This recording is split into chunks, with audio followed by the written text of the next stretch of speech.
대림절 셋째 주일 예배를 하나님 앞에 드리겠습니다.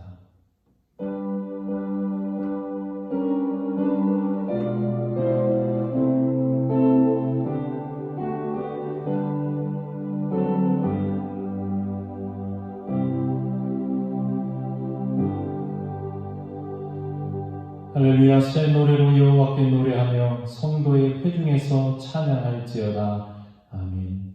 사랑의 하나님 아버지, 대림절 셋째 주일을 은혜 가운데 맞게 하심을 감사드립니다.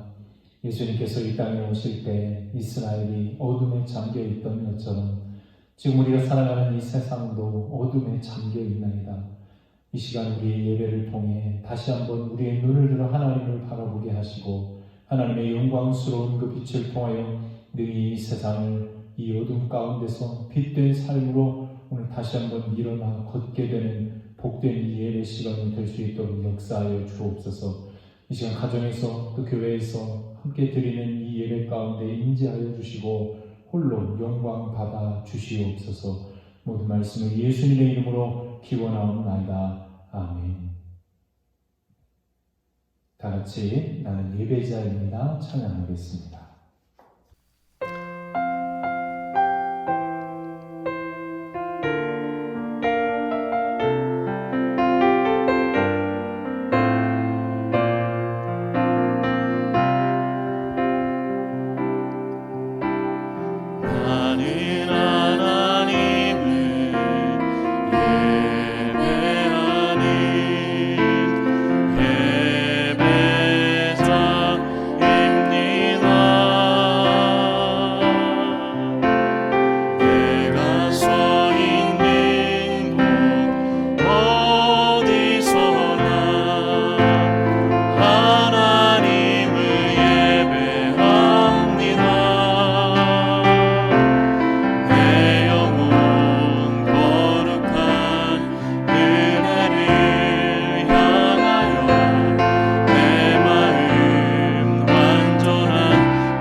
성시교독은 교독문 117번의 말씀입니다. 성시교독 교독문 117번의 말씀. 광야와 메마른 땅이 기뻐하며 사막이 백합과 같이 피어 즐거워하며 무성하게 피어 기쁜 노래로 즐거워하며 레바논의 영광과 갈멜과 사론의 아름다움을 얻을 것이라. 그것들이 여호와의 영광 곧 우리 하나님의 아름다움을 보리로다.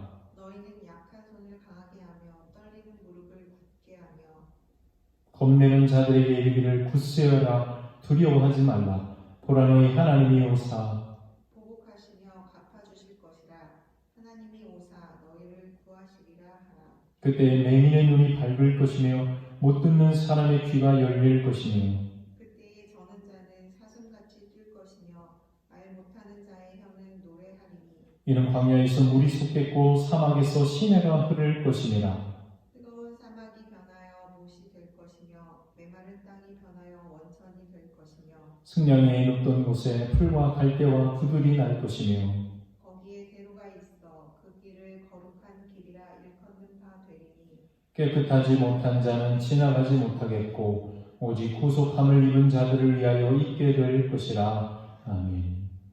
이 시간 한 주간 우리의 삶을 돌아보며 회개하는 시간을 갖겠습니다. 하나님 하나만이 하는 은밀한 죄를 조용한 목소리로 함께 고백하겠습니다.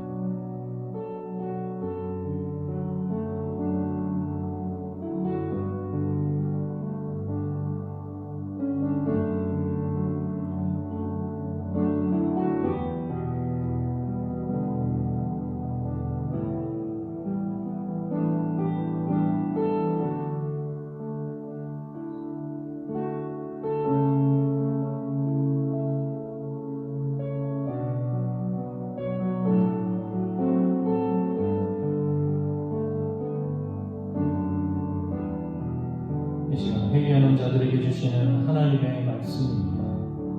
인자하심과 풍성한 속량이 있으신 여호와께서 그 모든 죄악에서 속량하시리로다. 아멘. 나는 전능하신 아버지 하나님 천지의 창조주를 믿습니다.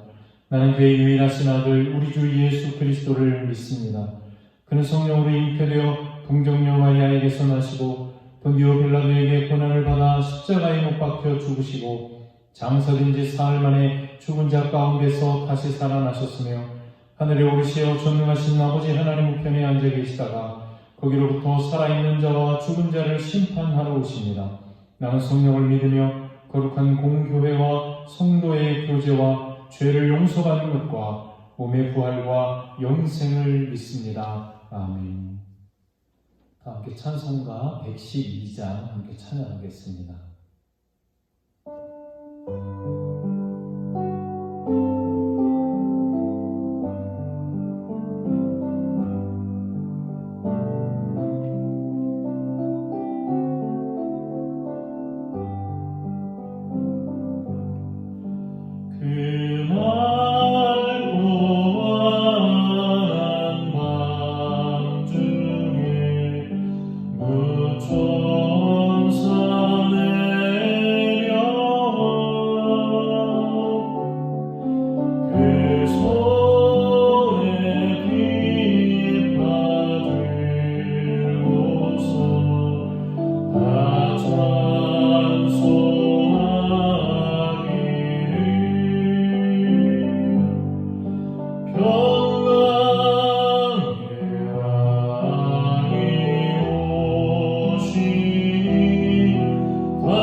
천사의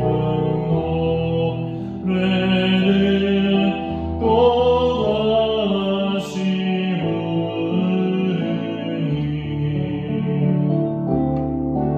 온 세상 사는 사람들 다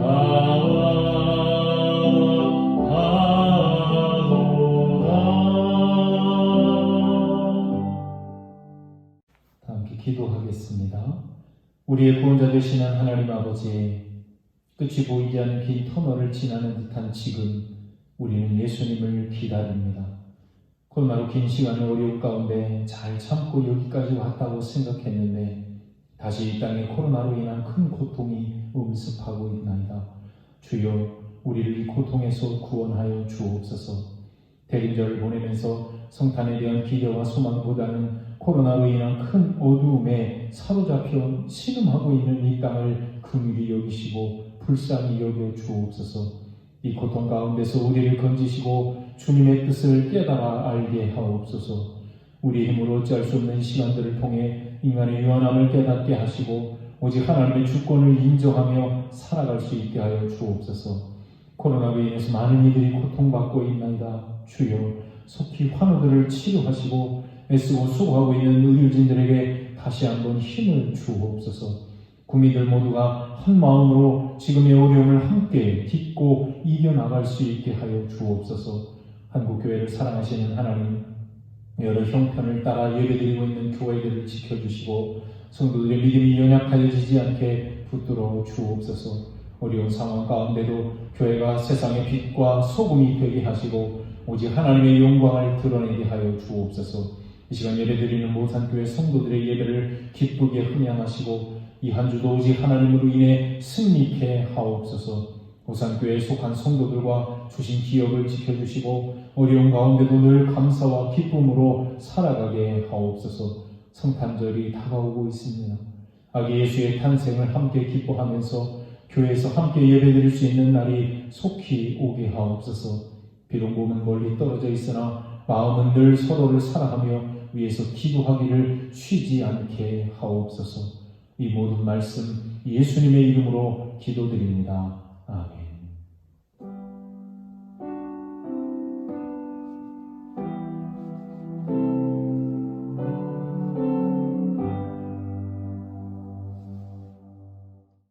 할렐루야. 오늘도 이렇게 영상으로나마 여러분에게 인사드릴 수 있으니 감사합니다. 대림절 셋째 주일입니다. 아기 예수를 통한 소망으로 승리하시기를 기원합니다. 교회는 지금 이렇게 성탄 맞을 준비를 나름대로 해놨고 우리 밖에 또 이렇게 교회 밖에도 저녁에 이렇게 트리가 이렇게 불을 밝히고 있습니다. 다만 코로나로 인해서 우리가 교회에서 모여서 예배드릴 수 없는 가운데 있는데 계속해서 성도들께서 속히 이 사태가 안정되고 교회에서 다시 예배할 수 있는 날이 찾아올 수 있도록 기도해 주실 수 있기를 부탁드립니다. 전도부에서 교회와 성도들을 위해서 계속해서 릴레이 기도 중에 있습니다. 가정에서도 함께 동참해 주실 수 있기를 바라고요. 내일부터는 다시 교회에 나오셔서 한 분씩 정해진 시간에 기도해 주실 수 있기를 부탁드립니다. 각 기관 정기총회 후 2021년 사업계획서를 오늘까지 좀 제출해 주실 수 있기를 부탁드립니다. 혹시 교회에 나오실 수 있는 분들은 교회 로비에 가져가 주시면 감사하겠고요. 만약에 교회를 못 나오실 분들은 카카오톡이나 이메일을 통해서 저에게 보내주시면 정책당회에 참고하도록 하겠습니다. 2021년 정책당회가 돌아오는 목요일 오후 1시 목양실에서 있겠습니다. 전날 미리 서면으로 우리 장로님들과 목사님께 준비해 드리도록 할 테니까 참고하시고 그날 모여서 우리 정책당회를 잘 진행할 수 있도록 협력해 주시면 감사하겠습니다. 성경 통독하신 분들은 저에게나 부역장님께 알려주시기 바랍니다. 계속해서 우리 병상에 있는 환우들을 위해서 기도해 주시고요. 다음 주 청소봉사는 이남선교회에서 섬겨주도록 하겠습니다. 곧 다시 교회에서 뵙기를 소망합니다. 이 한 주도 승리하시기를 주님의 이름으로 축복합니다. 이 아침 우리에게 주신 하나님 말씀 함께 보겠습니다. 요한복음 13장 36절에서 38절까지의 말씀, 요한복음 13장 36절에서 38절까지의 말씀 제가 봉독해 드리겠습니다. 시몬 베드로가 이르되 주여 어디로 가시나이까? 예수께서 대답하시되 내가 가는 곳에 내가 지금은 따라올 수 없으나 후에는 따라오리라. 베드로가 이르되 주여 내가 지금은 어찌하여 따라갈 수 없나이까? 주를 위하여 내 목숨을 버리겠나이다. 예수께서 대답하시되 내가 나를 위하여 내 목숨을 버리겠느냐? 내가 진실로 진실로 내게 이르노니 닭 울기 전에 내가 3번 나를 부인하리라. 아멘. 할렐루야. 오늘도 가정에서 오늘 영상으로 예배하고 있는 우리 모든 모산교회 성도들 위해 하나님의 크신 은혜와 축복이 함께 하시기를 간절히 소망합니다. 지금도 2년에 한 번씩 우리나라에 있는 건강한 선교 단체들이 모여서 선교 한국이라는 선교 대회를 열고 있습니다.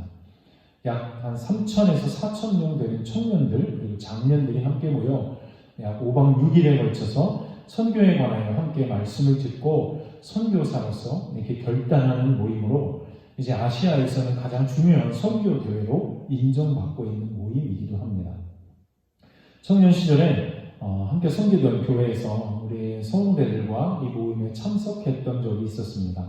당시에는 체육관을 빌려서 이렇게 하나님을 사랑하는 젊은 청년들이 함께 찬양하고 말씀을 나누고 또 새벽에 열방에 나가 계신 우리 선교사님들의 그런 어떤 간증도 듣고 선교에 관해서 열정을 공유하는 그런 시간. 지금 생각해보면 참 감동적인 시간이었다 생각합니다. 개인적으로도 신앙생활에 있어서 선교의 지평을 넓혀준 참으로 의미 있는 시간이었습니다. 5박 6일의 일정으로 그렇게 진행되었던 모든 프로그램들은 마지막 5일째 밤이 되면 말씀을 듣고 또 이렇게 찬양하고 함께 기도하면서 선교사로서 또 하나님의 부르심에 대해서 결단하는 시간을 갖곤 하였습니다. 적게는 3,000명에서 많게는 4,000명이 되는 그런 많은 어떤 집회 참가자들이 마지막 날 이렇게 하나님 앞에서 평생을 선교사로 살겠노라고 결단하는 시간입니다. 얼마나 감동적인 시간인지 누군가는 그렇게 그날 하나님 앞에 헌신한 대로 실제로 하나님께서 보내주신 땅에서 파송받은 선교사로 헌신하는 사람이 있습니다.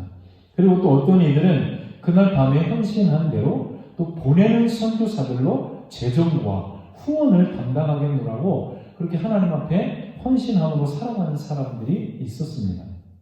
그런데 어느 날 그 집회를 다녀오고 수년이 지난 뒤에 오늘 그곳에서 일하는 어떤 분들이 이제 그 통계 조사를 낸 것을 보게 된 그런 경험이 있었는데 그때 보니까 그 시간에 헌신하겠노라고 그러니까 하나님 앞에 선교사로 내가 직접 선교사로 가는 분들로 혹은 보내는 선교사로 결단했던 분들 가운데 약 한 5% 정도가 실제로 자기의 삶의 자리에서 헌신하면서 살아간다라고 하는 이야기를 전해 들은 적이 있었습니다.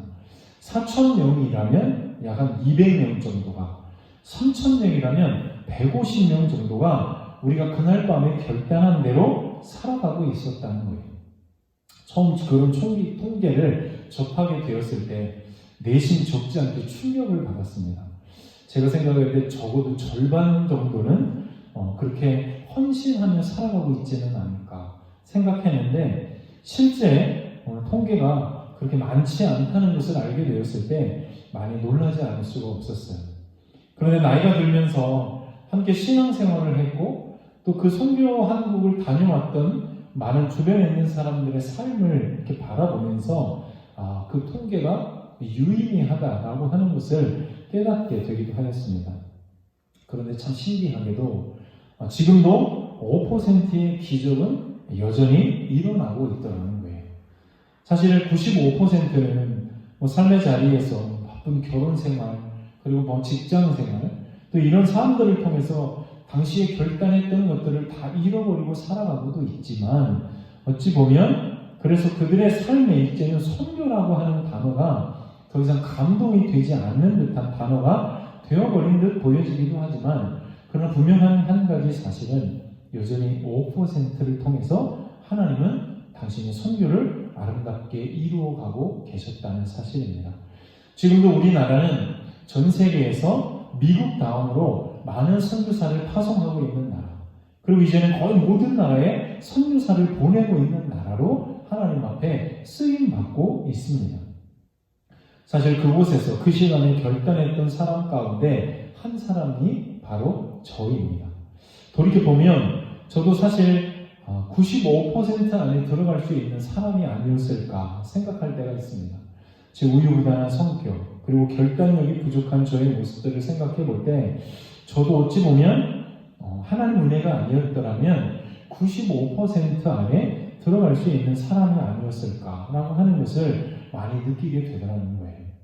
그런데 감사한 것은 그런 저를 하나님께서 이렇듯 목회자로 불러주셔서 지금 제가 섬기고 있는 이곳에서 함께 선교사들을 후원하고 함께 하나님의 나라를 이루어갈 수 있도록 작게나마 성도들과 함께 그 일을 할 수 있고 하고 있다는 것이 얼마나 감사한 일인가라고 하는 것을 다시 한번 새삼 느끼게 되었습니다. 비록 우리 교회가 아직 많은 선교사님들을 후원하고 있지는 못하지만 그러나 새해에는 좀 더 우리의 선교의 지평이 넓혀지게 될 것을 기대합니다. 지금 많은 교회들이 교회 재정적 어려움을 호소하면서 선교사를 줄이거나 후원을 끊고 있다는 소식들도 들려오고 있습니다. 바라기는 우리 모산교회는 어려운 이때에 더욱이 하나님의 선교에 관심을 가지고 열심히 참여하시는 교회가 되실 수 있기를 주님의 이름으로 부탁드립니다. 그런 말이 있더라고요. 잘 되는 기업은 어려울 때 도리어 미래를 위해서 투자한다라고 하는 말이 있습니다. 그러면 그 위기와 어려움을 딛고 나면 반드시 그런 기업들은 다시 성공 가도를 걷게 되더라는 거예요. 그런 이야기를 들을 때 과연 그렇다면 우리 교회는 무엇을 준비해야 될까? 우리는 어디에 투자해야 될까를 한번 생각해 보았습니다. 우리도 누군가처럼 어려울 때 은행에 돈을 저축하는 것이 맞을까요? 아닙니다. 우리는 하나님 나라에 투자해야 할 것입니다.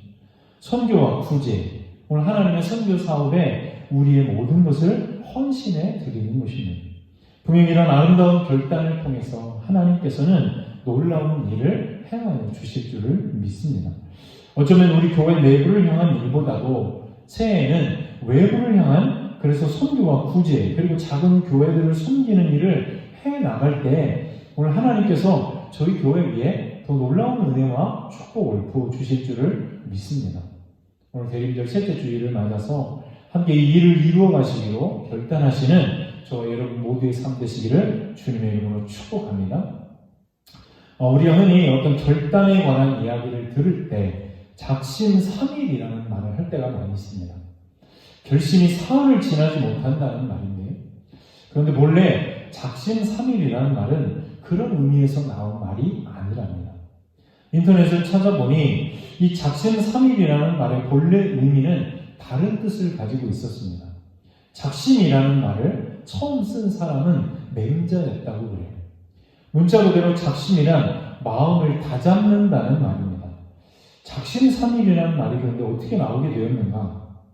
본래 고려시대에 우리나라 역사의 고려시대에 고려공사 3일이라고 하는 속담이 있었답니다. 고려공사 3일. 이 말은 고려에서 행하는 어떤 정책이나 법령이라고 하면 그것이 사흘 안에 다시 바뀌게 된다는 거예요. 지금 우리나라도 국회에서 여러 가지 법률이나 어떤 일들을 지금 이제 제정하고 있는데 그때 당시에는 어떤 일을 제정하면 사흘이 지나기 전에 다시 새로운 것들로 바뀌게 변화되게 되는 경우들이 많이 있었다는 것입니다. 근데 이 속담이 조선시대로 그대로 내려오면서 조선공사 3일이라는 말로 다시 바뀌게 됐다는 거예요. 의미는 똑같게 아마 사용되지 않았을까 싶습니다. 한번 시작한 일을 오래 지속하지 못할 때 오늘 이런 말을 오늘 사용하게 되었다는 것입니다. 이와 관련해 조선시대에 있었던 한 일화가 있습니다. 어우야담이라고 하는 책에 보면 조선시대 임진왜란을 슬기롭게 극복했던 문인이자 학자였던 유성룡과 관련된 일화가 이렇게 기록되어 있습니다. 한 번은 그가 공문을 각 고을에 발송하라는 명을 내립니다. 보통 그러면 이 영리들이 지금으로 말하면 지금 우편 배달부 같은 일을 하는 분들이 각 고을에 그 소식을 전달해야 했습니다. 그런데 오늘 이 유성룡이라고 하는 사람이 오늘 그 각 고을에 보낼 그 발송할 내용들을 수정해야 하는 일이 있었다는 거예요. 그래서 급하게 영리를 불렀답니다. 그리고 보냈던 공문들을 다시 회수하라는 명령을 내렸다는 거예요. 그런데 이 영리가 오늘 유성룡이 보내라고 했던 그 공문들을 그대로 가지고 오더라는 것입니다. 그 모습을 보면서 유성룡이 크게 화를 냈답니다. 왜 이 공문을 아직도 발송하지 않았느냐. 그러자 영리가 이렇게 말했다는 거예요.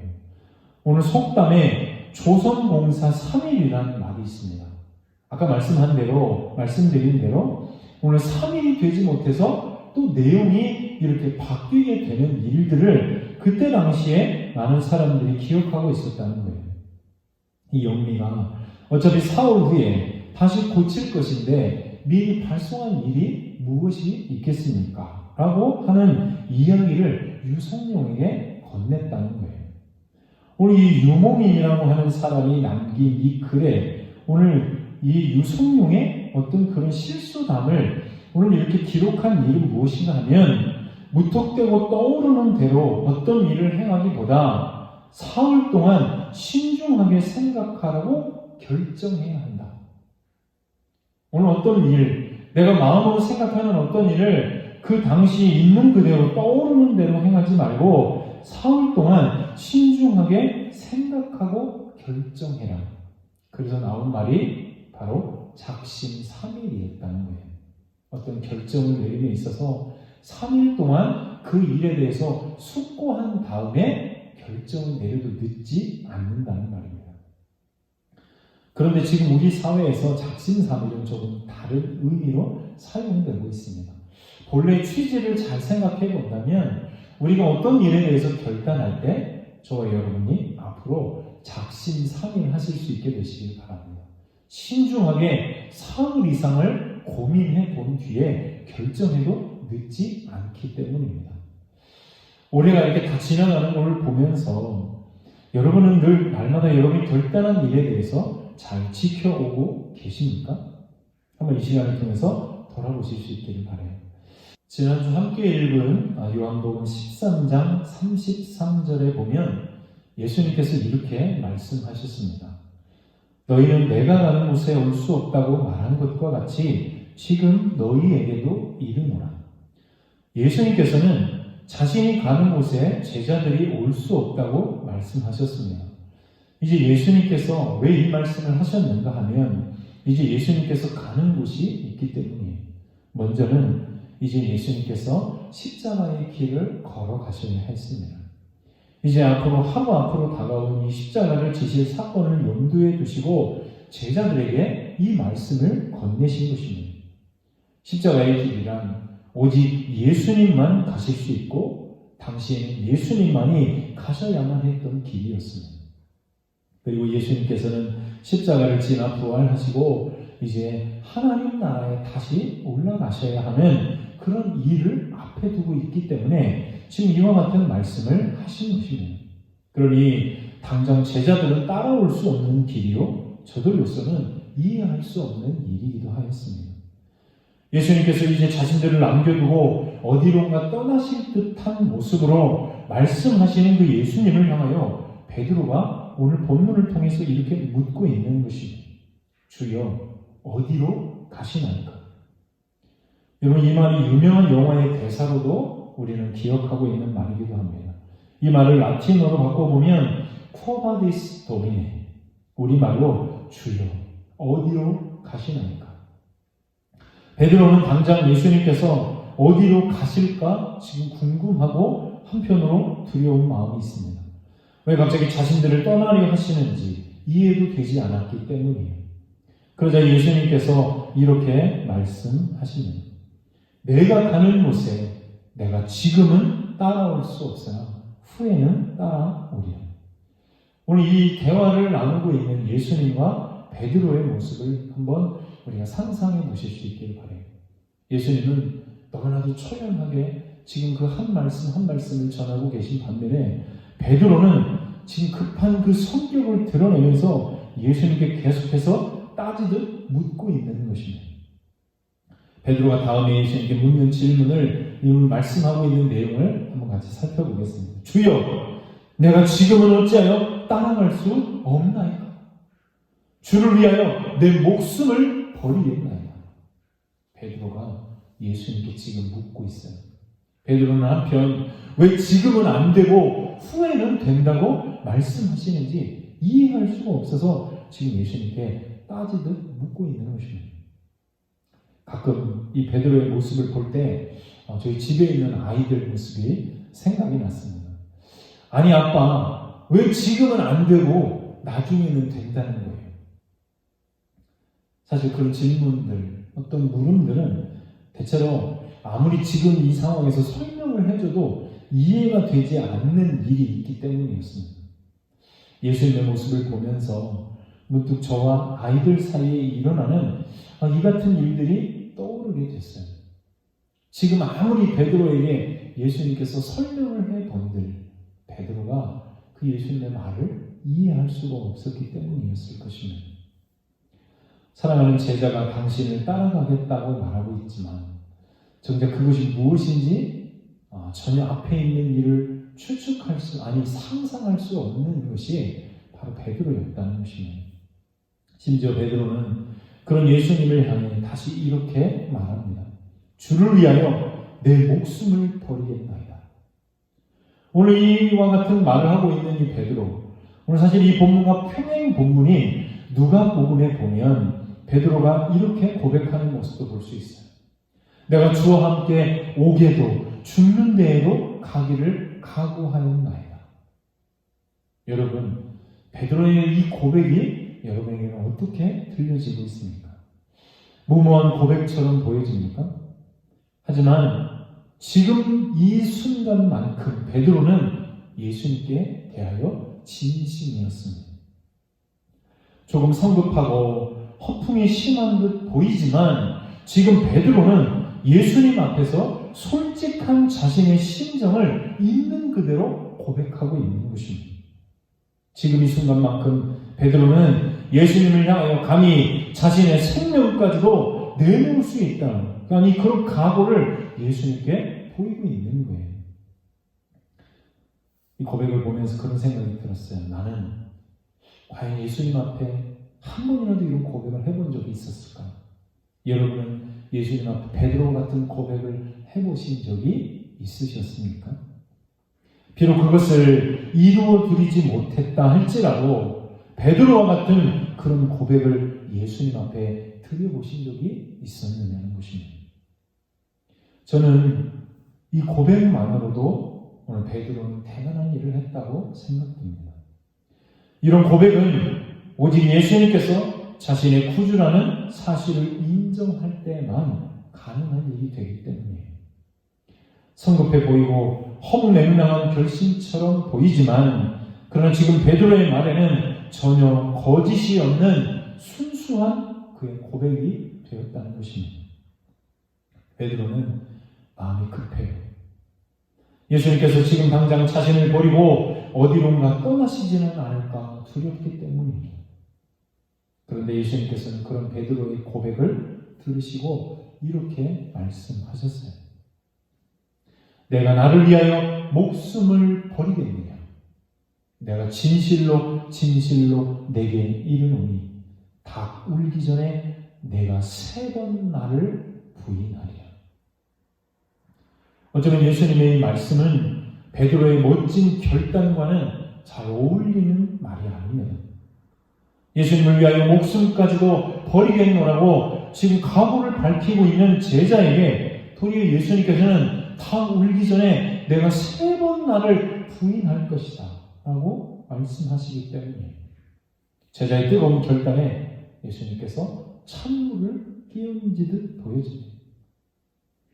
그러나 우리는 이 말씀을 하신 예수님 그리고 베드로 사이에 어떤 일이 있었는지 우리는 그 결론을 잘 알고 있습니다. 베드로는 이 말씀처럼 정확하게 닭이 울기 전 예수님을 3번 부인했습니다. 그 모습을 기억하기에 우리는 베드로의 이 결단이 그저 성질급한 그리고 무책임한 고백처럼 보여지기도 합니다. 그래서 많은 사람들은 베드로를 향하여 자신이 한 말을 지키지 못한, 그래서 그를 미성숙한 사람이요 실패자라고도 말하기도 합니다. 그렇습니다. 베드로는 그처럼 연약한 사람이었어요. 하지만 한편 이 말씀에서 우리는 그 예수님의 말씀을 다시 한번 되새겨 보아야 합니다. 오늘 예수님께서 이전의 말씀을 이렇게 말씀하셨어요. 내가 가는 곳에 내가 지금은 따라올 수 없으나 어떻게 해요? 후에는 따라오리라. 예수님께서는 베드로에게 후에 이 일을 말씀해주고 계신 것이었습니다.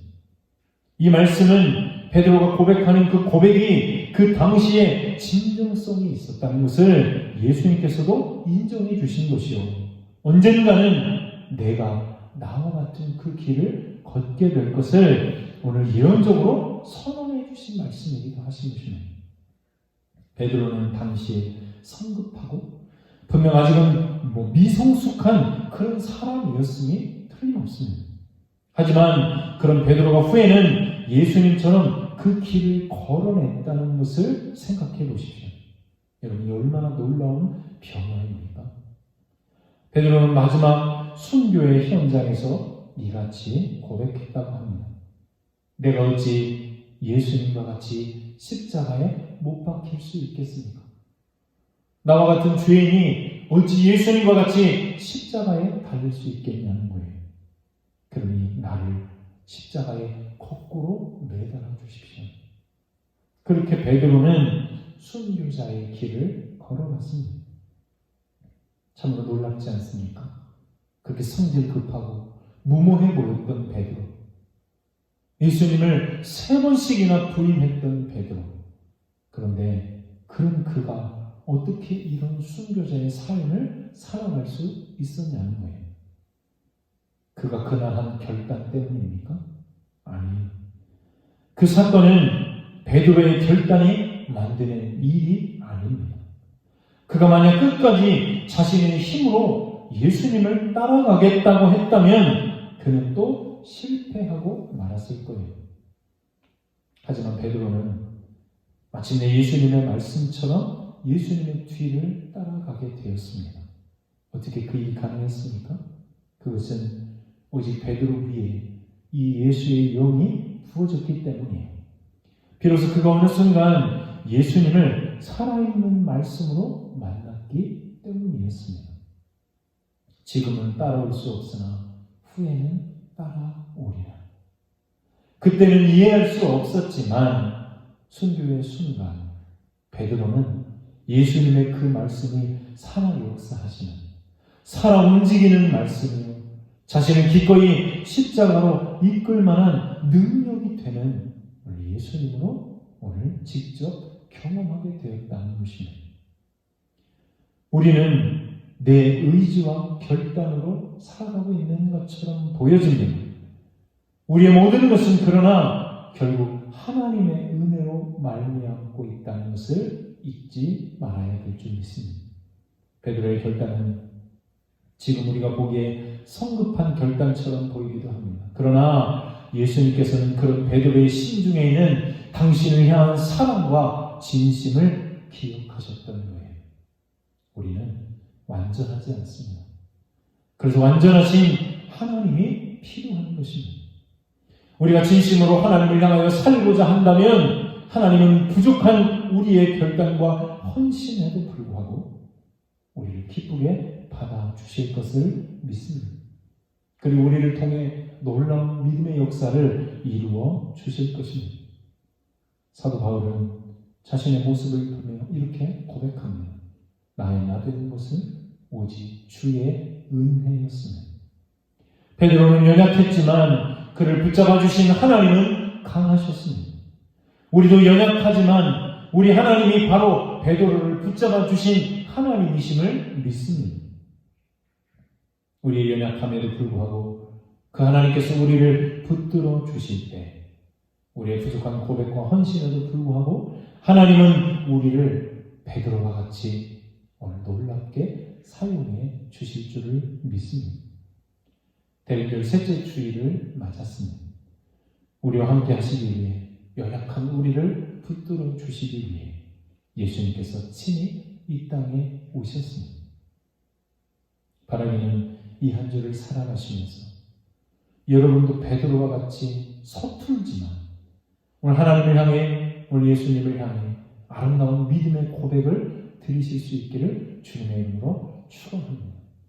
비록 그것이 완성되고 완전한 고백이 아닐지라도 그런 우리의 고백을 하나님께서 기쁘게 받으시고 오늘 베드로의 삶을 그렇게 아름답게 인도해 주신 것처럼 저와 여러분의 삶도 아름답게 인도해 주실 줄을 믿습니다.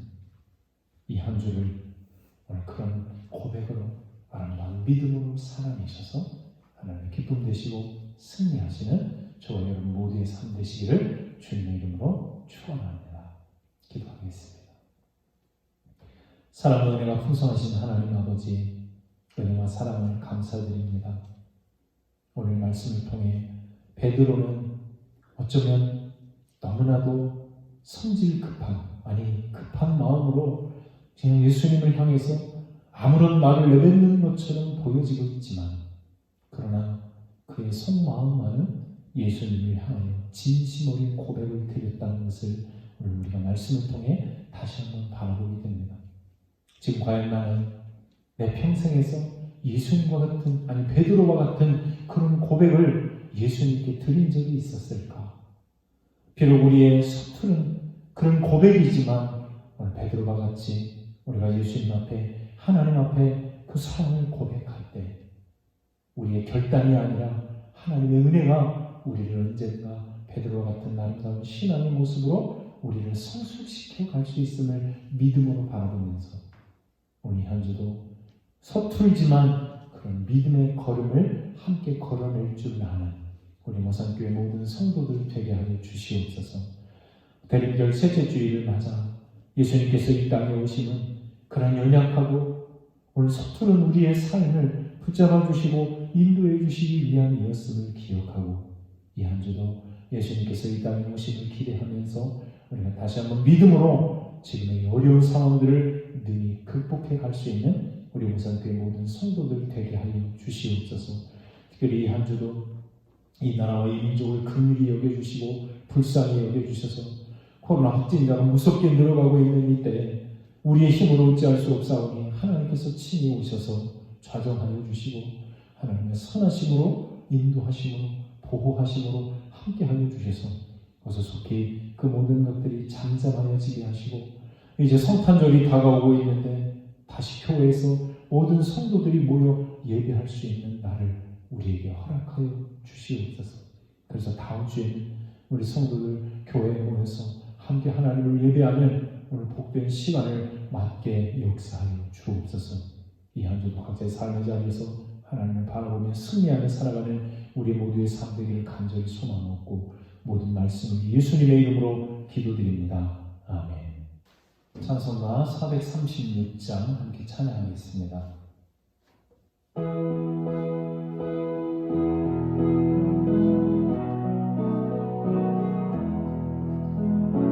나 이제 주님의 새 생명을 옛 것은 지나고 새 사람이 오라 그 생명 내 맘에 강같이 흐르고 그 사랑 내게서 해같이 빛난다 영생을 누리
되었고 죄인도 원수도 친구로 변한다.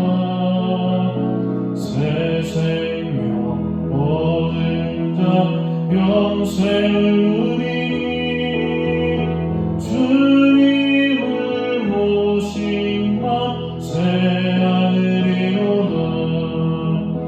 영생을 누리며 주 안에 살리라. 오늘도 내일도 주 함께 살리라. 주 따라가는 길 험하고 멀어도 찬송을 부르며 뒤따라가리라. 나 주를 모시고 영원히 살리라. 날마다 섬기며 주 함께 살리라. 영생을 누리며 주 안에 살리라. 오늘도 내일도 주 함께 살리라. 이제는 우리 주 예수 그리스도의 은혜와 하나님 아버지의 그 크신 사랑과 성령의 내주의 통일로 충만케 하시니 비록 서투르지만 베드로와 같은 고백, 진정 어린 고백을 하나님 앞에 드림으로 언젠가 하나님의 은혜로 우리가 믿음 안에서 승리하며 베드로와 같은 아름다운 신앙으로 살아갈 것을 기대하며 살아가기로 결단하는 우리 사랑하는 모든 모산교회 성도들과 특별히 코로나로 고통 중에 있는 이 나라와 이 민족과 특별히 그럼에도 불구하고 하나님 앞에 예배하고 있는 이 땅의 모든 교회들과 성도들 머리머리 위에 온 세계 열방 위에 이제로부터 영원토록 함께 계시기를 간절히 축원하옵나이다. 아멘.